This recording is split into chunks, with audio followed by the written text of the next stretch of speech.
Good morning students. आप सभी का बीएससी फर्स्ट ईयर राजकीय महाविद्यालय सूरतगढ़ डिफरेंशियल कैलकुलस की क्लास में हार्दिक स्वागत है। ये स्टूडेंट्स, आप देख रहे हैं कि C1 और C2 कोई दो कर्व हैं। कर्व के चाप भी आप कह सकते हैं, और कर्व C1 की जो रेडियस है यानी कि वो त्रिज्या है वो C2 से कम है।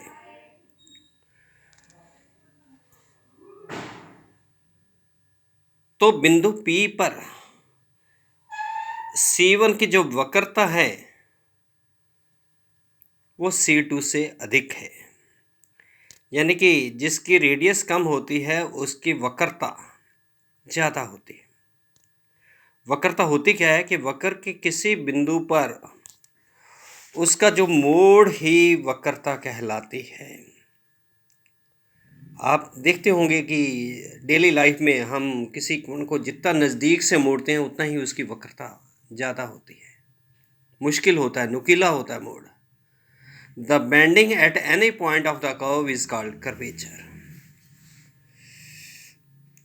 मैं वापस रिपीट कर रहा हूँ, जिसकी त्रिज्या कम होगी उसकी वक्रता ज़्यादा होगी। मान लीजिए P और Q किसी वक्र के ऊपर कोई दो बिंदु हैं। बिंदु P पर और बिंदु Q पर खींचे गए अभिलंब एक दूसरे को बिंदु N पर काटते हैं, प्रतिच्छेद करते हैं। अभिलंब क्या होता है? पॉइंट ऑफ स्पर्श बिंदु पर स्पर्श रेखा के लंबवत जो परपेंडिकुलर खींचा जाता है उसी को हम अभिलंब कहते हैं। अब जैसे जैसे बिंदु Q P के नज़दीक आता है, N जो प्रतिच्छेदन बिंदु था अभिलंब का वो N1 पर ट्रांसफ़र हो जाएगा, शिफ्ट हो जाएगा। अगर Q और नज़दीक आ जाएगा तो जो बिंदु N1 है वो N2 पर शिफ्ट हो जाएगा। जब Q टेंड्स टू P एक तरह से ऊपर ही आ जाएगा तो मान लीजिए दोनों जो अभिलंब है वो बिंदु C पर शिफ्ट हो जाते हैं। तो ये जो बिंदु C बनता है, यानी कि जब Q टेंड्स टू P होता है तो इन दोनों के अभिलंब एक दूसरे को यहाँ इंटरसेक्ट करते हैं। उस बिंदु को वक्रता केंद्र यानी कि सेंटर ऑफ कर्वेचर कहते हैं। और सेंटर से लेकर पॉइंट ऑफ कांटेक्ट P तक की जो दूरी है, इसका अगर रेसिप्रोकल ले लिया जाए, CP दूरी का व्युत्क्रम जो होता है उसे हम कहते हैं वक्र की वक्रता, कर्वेचर ऑफ द कर्व। और यदि C को केंद्र मानकर CP रेडियस का हम सर्कल ड्रॉ कर दें तो ये जो सर्कल बनता है इसे हम कहते हैं सर्कल ऑफ कर्वेचर या वक्रता वृत्त। और ये जो CP दूरी होती है that is called radius of curvature. 1/CP मैंने कहा था कर्वेचर है। और P को अगर Q से मिला दिया जाए तो ये जो PQ जीवा बनती है उस पर हम कहते हैं कि यह वक्रता जीवा है। Chord drawn at any point on the curve is known as chord of curvature.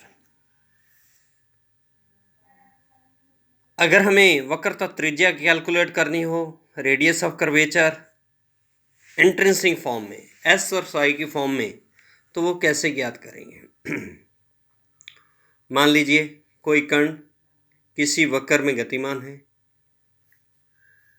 बिंदु P पर AP चाप की लंबाई S है, बिंदु Q पर AQ चाप की लंबाई S प्लस डेल्टा S है, और PQ जो चाप है उसकी लंबाई डेल्टा S है। बिंदु P पर खींची गई स्पर्श रेखा प्रारंभिक रेखा के साथ साई कोण बनाती है, और बिंदु Q पर खींची गई स्पर्श रेखा प्रारंभिक रेखा के साथ साई प्लस डेल्टा साई कोण बनाती है। जो कोण डेल्टा साई है इसे हम चाप PQ की संपूर्ण वक्रता यानी कि टोटल कर्वेचर कहते हैं। और अगर डेल्टा साई को डेल्टा एस से डिवाइड कर दें तो ये जो अनुपात बनता है डेल्टा साई बटा डेल्टा एस, इसे हम औसत वक्रता या एवरेज कर्वेचर कहते हैं। और बिंदु P पर जो वक्रता है that is equal to limit delta psi upon delta S, average curvature जो है, when Q tends to P, Q tends to P means delta psi tends to zero, delta S tends to zero. तो ये क्या बन गया, D psi बटे D S, यानी कि curvature is equal to D psi बटे डी एस।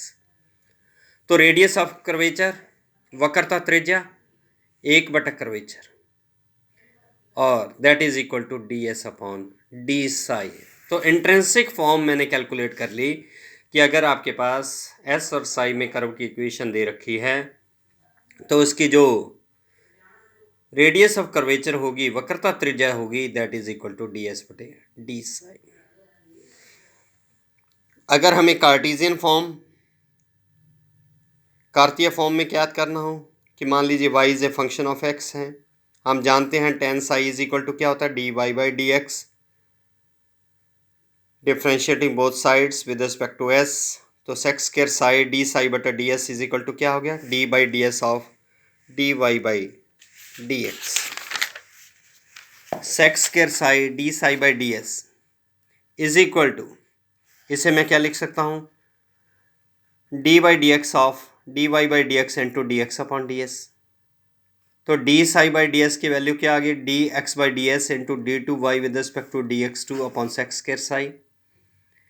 तो D S upon D psi क्या हो गया, sec square psi D S upon D X upon D two Y with respect to D X two. Sec square psi का formula हमारे पास होता है 1 plus tan square psi into D S upon D X whole upon D two Y with respect to D X two. चाप के अवकलज with respect to X हमने calculate किए थे, D S by D X is equal to क्या था, root 1 plus D Y by D X का वर्ग। तो D S by D X का वर्ग और टेन साई दोनों की वैल्यू हम सब्स्टिट्यूट कर देते हैं। तीसरी और चौथी इक्वेशन से क्या बनता है आपके पास, D S upon D psi किसके इक्वल होता है, वक्रता त्रिज्या rho is equal to 1 plus tan psi का मान D Y by D X का वर्ग into root 1 plus D Y by D X का वर्ग upon D two Y with respect to D X to.